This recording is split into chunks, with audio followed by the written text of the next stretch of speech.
المشركين.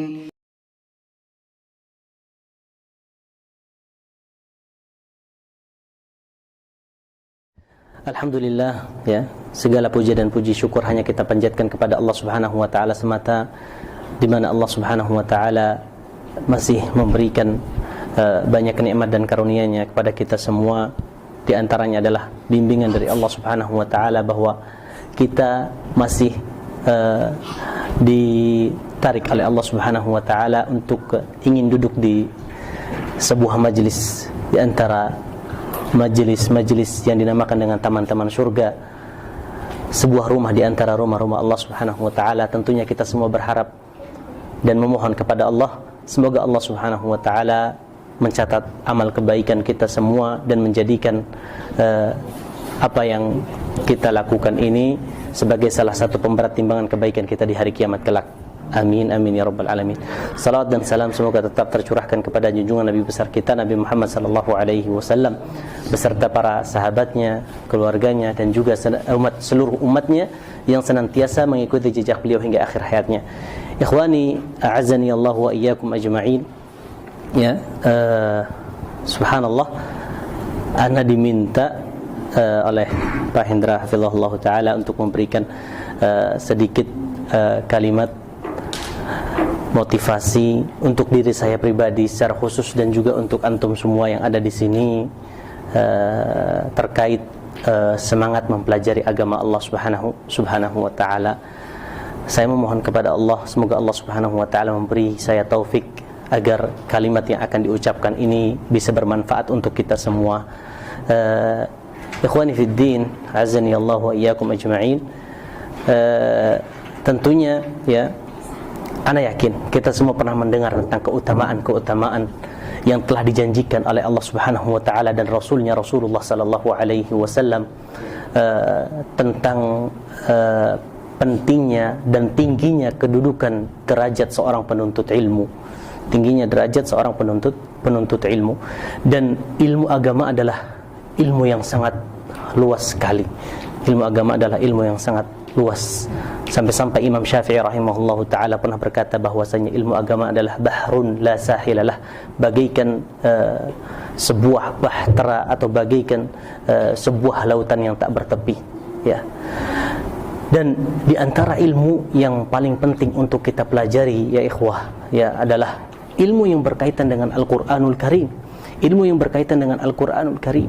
Coba bayangkan kalau seandainya ilmu yang berkaitan dengan Al-Quran ini tidak memiliki kepentingan, niscaya Rasulullah SAW tidak akan mengatakan bahwasanya khairukum man ta'allama al-Qur'ana wa 'allamah, bahwasanya sebaik-baik kalian adalah orang yang ingin mempelajari Al-Quran dan mengajarkan Al-Quranul Karim.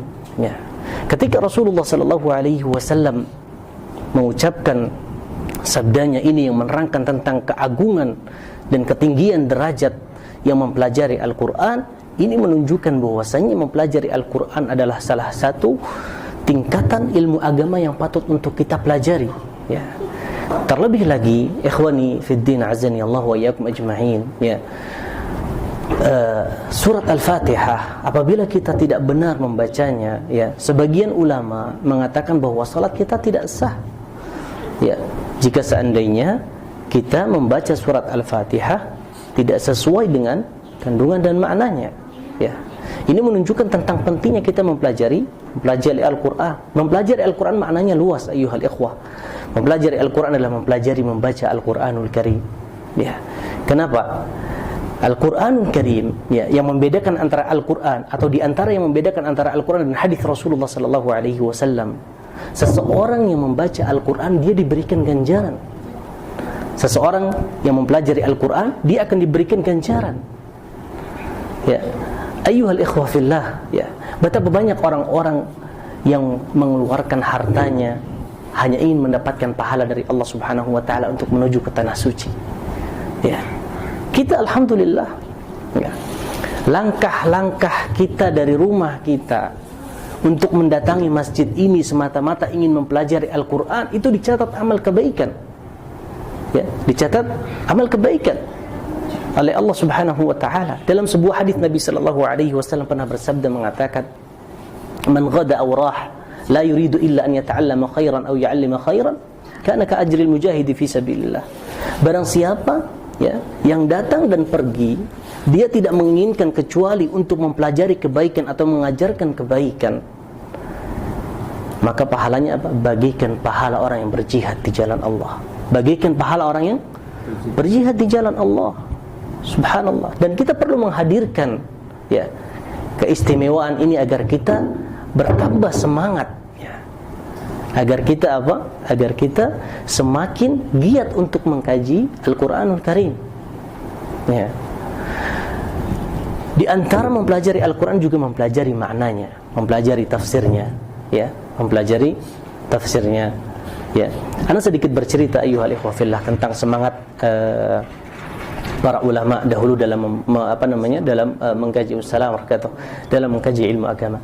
Coba bayangkan ya, tidak ada kalau seandainya kita ingin membuka lembaran-lembaran sejarah generasi para penegak agama Islam dari zaman sahabat Nabi sallallahu alaihi wasallam, kemudian kita membandingkan semangat mereka dengan semangat kita akan merasa bahwasanya semangat kita tidak memiliki apa-apa ayyuhal ikhwah.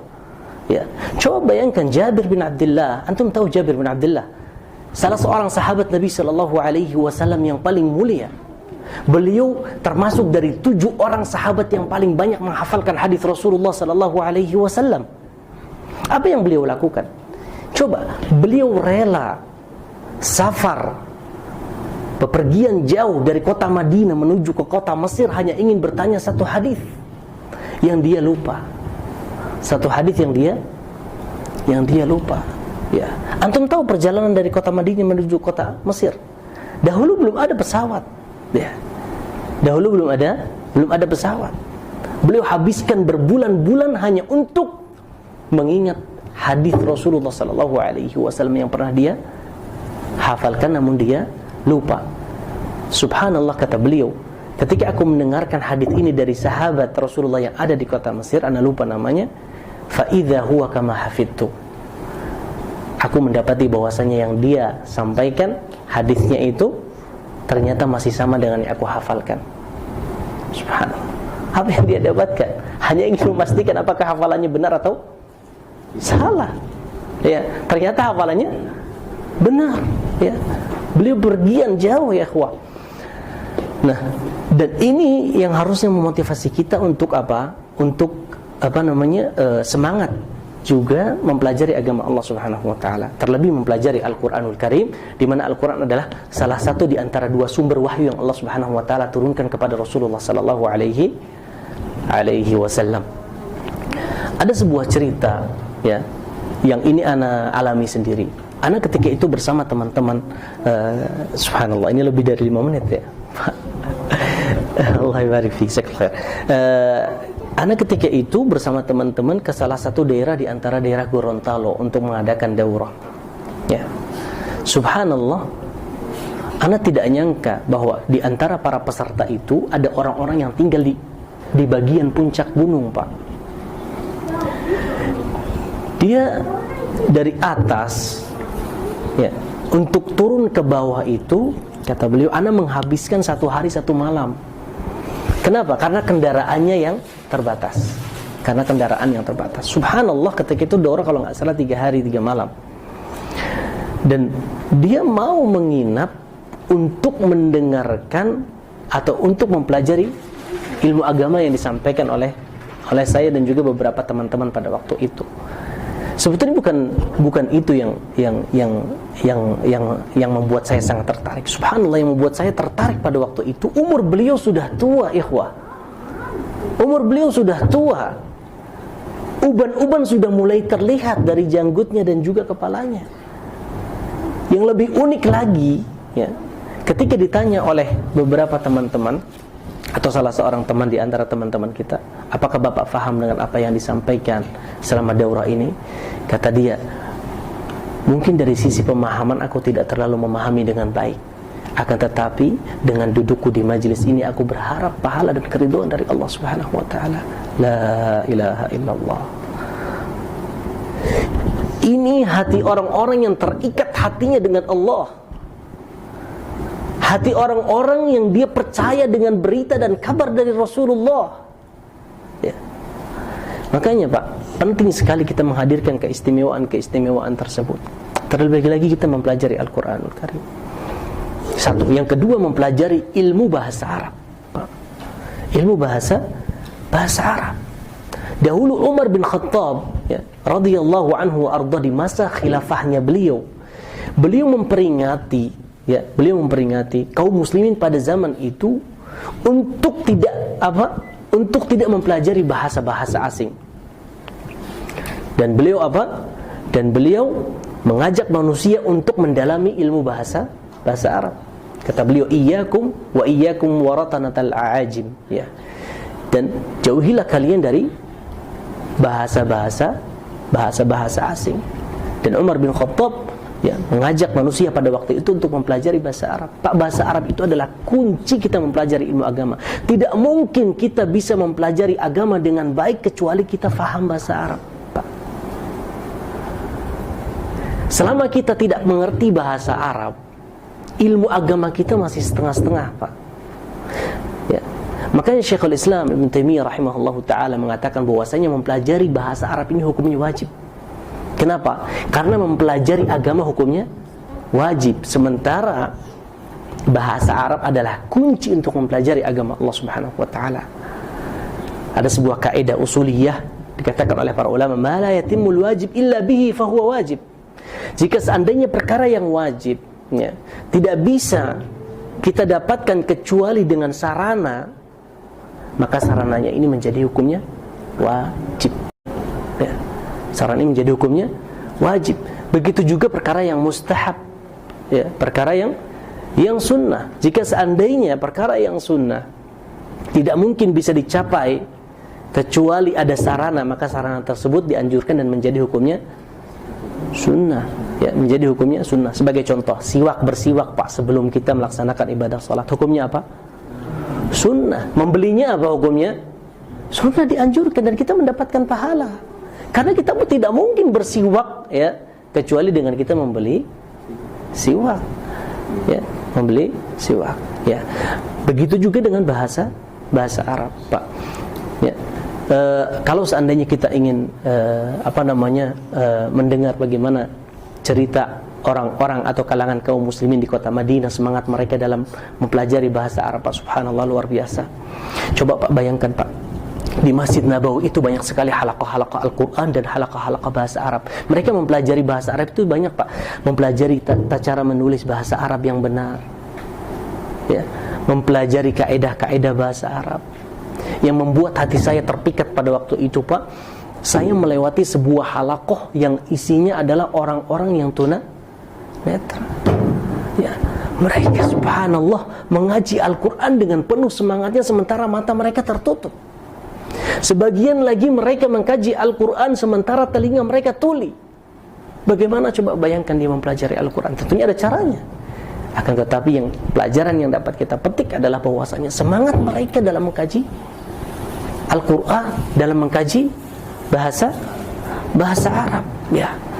Maka malu kita sebagai pemuda yang diberikan kenikmatan kesehatan oleh Allah Subhanahu wa ta'ala jasmani dan rohani kita, kemudian kita tidak bersemangat, ya. Maka Anda bersumpah dengan nama Allah Subhanahu wa ta'ala bahwasanya yang antum lakukan ini adalah sebuah kebaikan dan akan antum petik pahalanya di sisi Allah Subhanahu wa ta'ala jika seandainya antum mengikhlaskan niat karena Allah. Jika seandainya antum mengikhlaskan niat karena Allah. Pelajari bahasa Arab dengan niatan bahwasanya aku ingin mempelajari agama Allah, ya. Aku ingin mempelajari agama Allah. Pak, banyak sekali syubhat-syubhat yang dirontarkan oleh dai-dai, ya, yang tidak bisa diambil ilmunya. Itu karena apa? Karena orang-orang awam banyak tidak mengerti bahasa Arab, Pak. Kalau seandainya semuanya mengerti bahasa Arab, dia bisa merujuk kepada kitab asalnya, ya, dan meng-cross-check apakah yang disampaikan itu benar ataukah tidak. Namun ketika kita tidak faham bahasa Arab, ya, makanya sangat mudah sekali subhat-subhat tersebut dilontarkan dan hati ini menerima dengan penuh ketulusan, subhanallah, seakan-akan benar apa yang disampaikan. Karena kita tidak mengerti, Pak. Ya. Oleh karenanya, ya, ana sangat mengapresiasi sekali Ustadz kita, Ustadz Uba, atas kesediaan beliau datang dari jauh ke Masjid Al-Hijrah yang mungkin balasan dan hadiahnya tidak setara dibandingkan dengan upaya beliau. Yang ana memohon kepada Allah dengan nama-namanya yang mulia dan sifat-sifatnya yang agung, semoga Allah Subhanahu wa taala mengangkat derajat beliau di sisinya. Semoga Allah Subhanahu wa taala memberikan kekuatan kepada beliau untuk melangkahkan kakinya mengajarkan ilmu yang beliau dapatkan dari Allah Subhanahu wa taala kepada anak-anak kaum muslimin. Ya, dan patut untuk kita syukuri ya ikhwah. Pantas untuk kita mendoakan beliau kebaikan. Beliau telah mengupayakan apa yang beliau mampu agar kita bisa mempelajari agama Allah. Adapun ana ya ikhwah, ana tidak memiliki apa-apa. Ana belum terjun sebagaimana Ustadz Ubad terjun di dalam dunia dakwah untuk mengajarkan kaum muslimin. Ya. Adapun beliau sudah lama. Ya, sudah lama mengajarkan ilmu apa yang beliau dapatkan kepada kaum muslimin. Tentunya pahala yang beliau dapatkan mungkin lebih besar daripada pahala yang ana miliki. Ya. Oleh karenanya ikhwah sekalian, ya, ana memohon di penghujung kalimat ini semoga Allah Subhanahu wa taala menetapkan hati kita semua di atas kebaikan. Semoga Allah Subhanahu wa taala menguatkan semangat kita, ya, agar terus mempelajari agama Allah Subhanahu wa taala. Karena agama Allah ini dituntut dari kita dilahirkan sampai kita meninggal dunia. Demi Allah, betapa bahagianya kita jika seandainya kita meninggal dunia sementara kita sedang menuntut ilmu Allah. Man salaka tariqan yaltamisu fihi ilman sahalallahu lahu bihi tariqan ilal jannah. Barang siapa yang meniti sebuah jalan untuk menuntut ilmu, maka Allah akan mudahkan jalannya menuju surga. Ya. As'alullah azza wa jalla an yu'allimana ma yanfa'una wa anfa'na bima 'allamtana innahu 'alimun hakim. Wa akhiru da'wana alhamdulillahi rabbil alamin. Subhanakallahumma rabbana wa bihamdika asyhadu an la ilaha illa anta astaghfiruka wa atubu ilaik.